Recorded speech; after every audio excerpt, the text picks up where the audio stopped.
pretty large tornado just to the north of Goldsmith. I want to say 3-4 miles north of Goldsmith. It's either stationary or coming right for me. I don't know yet, but it's a doozy. Viewer video as a tornado touches down in the basin on top of already severe weather. And that's how we begin tonight. Good evening. I'm Dawn Logg. Thank you for joining us tonight for Local 2 News at 10. And we start with extremely severe weather striking the basin. Ryan Martin joining us a little early tonight to tell us more.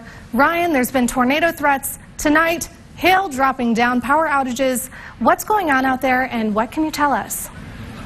Well, Dawn, we still have a lot of thunderstorm activity going on all throughout the basin. We're going to get you an update on that right now. Taking a look at the Doppler radar, getting a little closer look. You can see the central basin, mainly where we're seeing most of the activity. You can see the western portion of the central basin, seeing these thunderstorms rolling through right now in Ward County, Winkler County. That's where most of the activity is going on right now. But we also have these storms right now in Ector County that's moving along I-20. And we have watches and warnings still in effect. You can see how strong these lightning strikes are. There's just so many of them. But fortunately, this is actually the calmer version of these storms that we've seen from earlier, because we saw that thunderstorm earlier that caused a tornado to touch down just over in Ector County. It's happened around Goldsmith earlier today. But fortunately, those tornado watches have been lifted, and we are not at risk for that right now, but we still have many weather alerts going on. Severe thunderstorm watches in effect all throughout the basin, mainly the central basin and the northern portion of the Trans-Pecos, and that will be in effect until 2 a.m.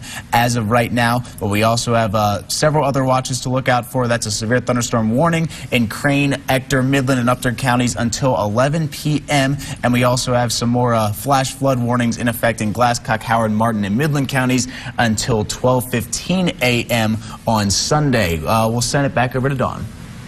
All right, Ryan, thank you for that update. And continuing our severe weather coverage tonight, take a look at these photos from across the basin. Tornadoes, hail hitting the area. Ratliff Stadium completely cleared out after 7:30 for safety, and locals asked to seek shelter. Authorities also following these storms throughout the night. And Casey Jones joining us live tonight to tell us more.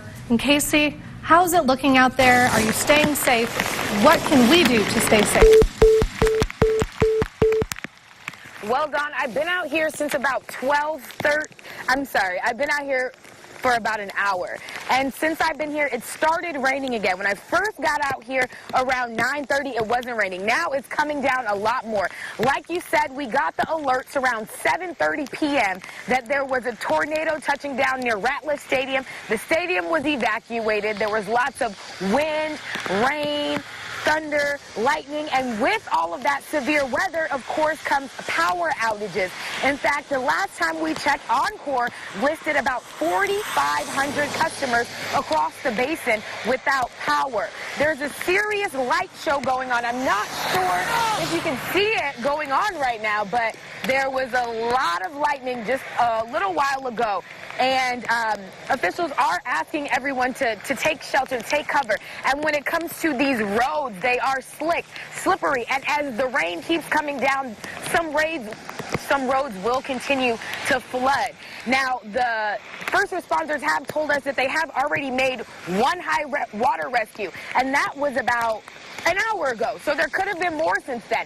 And in Midland, we got alerts that all low water crossings were closed. So if you plan on being out here traveling, it's actually not the time. I don't know if I told you where I was at, but I'm in Ector County right now off Highway 385, not too far away from the jail, and I'm sure you just saw all that lightning in the air. So we will continue to keep you updated with all these severe weather happenings. And of course, you can download our Your Basin weather app for the latest weather coverage. But for now, live in Odessa, Casey Jones, Local 2 News. Casey, thank you for being out there tonight. And we began the show tonight just out of the USC-Stanford football game. Here at home, UTPB trying to put its third game in the books, but weather didn't allow that. Local 2 sports reporter Tara Talmadge joining us now to tell us the latest. Tara? Thanks, Don. Tonight, UTPB was just trying to have a good football game. This would have been the Falcons' first Lone Star Conference game in school history. But unfortunately, you just can't control Mother Nature. Falcons fans showed up to the stadium in the thousands, but none were allowed inside the stadium. Eventually, a tornado nearby touched down, and I could actually see the tornado from the stadium. We were all told to evacuate the stadium and take shelter in their vehicles, which I later did, no worries. The storm grew very fast and everyone was told to go home.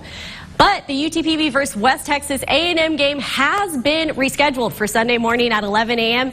and all fans will be admitted regardless of their tickets.